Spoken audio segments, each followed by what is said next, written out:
كيف علاقتك كابتن مع زملائك اللاعبين في المنتخب المغربي؟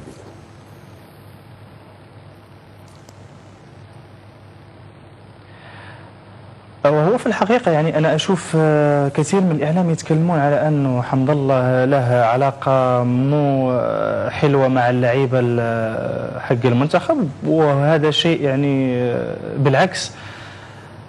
يعني أكثر من 60 إلى 70% من اللعيبة حق المنتخب عندي معهم تواصل شبه مستمر وشبه يومي، ودائما ما نتكلم ودائما ما نلتقي ودائما ما عندنا علاقة ممتازة، والحمد لله يعني علاقتي مع جميع اللعيبة حلوة يعني وممتازة. في 2019 كابتن عبد الرزاق أنت غادرت معسكر المنتخب المغربي من 3 سنوات تقريبا. ليش غادرت معسكر المنتخب في 2019؟ هذه هي النقطة كما يقال نقطة التحول في مشوار عبد الرزاق حمد الله مع اليوث الأطلسي.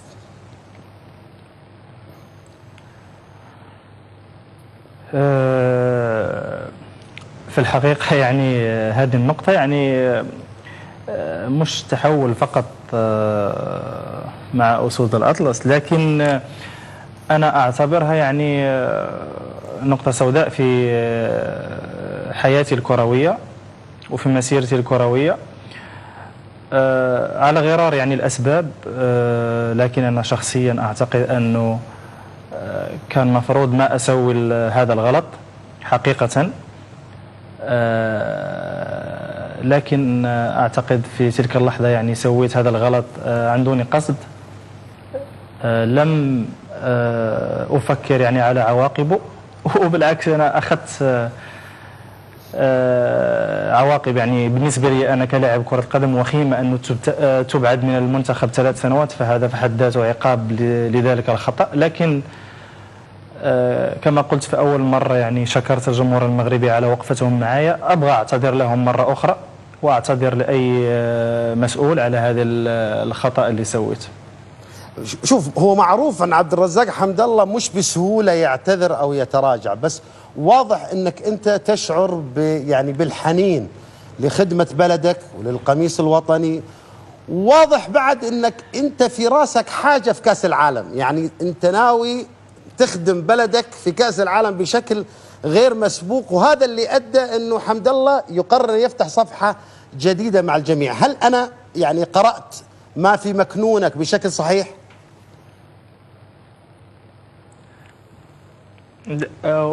تقريبا، لكن أنا مش مو بسهولة أني أعتذر. بالعكس في حياتي كلها، يعني حياتي الخاصة أو حياتي المهنية أو حياتي يعني إذا سويت خطأ أعتذر للشخص اللي سويت له الخطأ. فما بالك أنك تسوي الغلط يعني مع ناس يحبوك يعني زي الجمهور المغربي، وفي الأخير يعني المنتخب الوطني يبقى الأب الروحي لأي لاعب مغربي. صحيح. فأكيد يعني لا مثل جميع اللاعبين المغاربة يحلمون أنهم يلعبون كأس العالم، والحمد لله يعني فتحت صفحة جديدة. في أول اتصال كان مع المدرب وليد الركراكي، يعني كما كان قال لي أنه إحنا الحين في صفحة جديدة، ومن ذاك اليوم أنا في صفحة جديدة مع المنتخب. يعني لم يكتب لي أني أكون معهم في آخر معسكر، وأتمنى إن شاء الله إذا اختارني المدرب أن أكون معهم في كأس العالم، فراح أكون معهم إن شاء الله. وإن شاء الله إذا كنت معهم راح أعطي كل ما عندي وأكثر. إذا ما كنت معهم فراح أكون أول مشجع للمنتخب الوطني. طيب، بعيدا عن موضوع اختيارك، يظل هو قرار الجهاز الفني في المنتخب المغربي، لكن لو فرضنا تم اختيارك، طموحاتك الشخصية لمنتخب بلادك في المونديال، وإيش شايف حظوظ المنتخب المغربي؟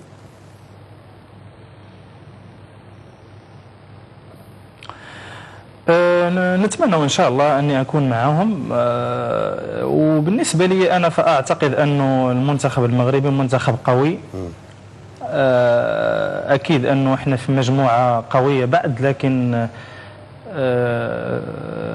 اللعيبة اللي موجودين في المنتخب فهم يلعبون في بمستويات عالية ولاعيبة يعني محترفين، وإن شاء الله نتمنى من الله سبحانه وتعالى أنه يسهل أمرنا في هذه المجموعة، وأكيد بمساعدة الجمهور المغربي والجمهور العربي يعني ممكن إن شاء الله أنه المنتخب المغربي يتأهل للدور الثاني إن شاء الله. أنت في رأيك أجمل نسخة كانت للمنتخب المغربي في كأس العالم كانت أي جيل؟